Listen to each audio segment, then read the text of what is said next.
Пилюли от кашля. Этот рецепт предназначен для приготовления пилюль, которые хорошо успокаивают кашель. Они также применяются при всех заболеваниях верхних дыхательных путей. Кардамон – 1 чайная ложечка. Лавровый лист – 5 грамм, 1 чайная ложечка. Черный перец – 15 зерен, щепотка. Финики сушеные – 25 грамм, 2 столовые ложки. Изюм – 25 грамм, 2 столовые ложки.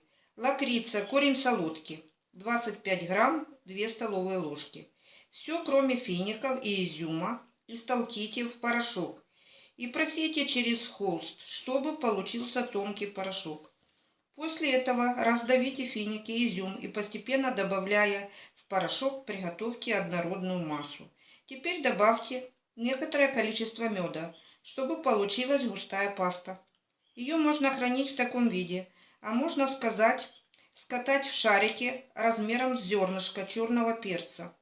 Полученные шарики надо разложить на тарелке и дать им обветриться и подсохнуть в тени.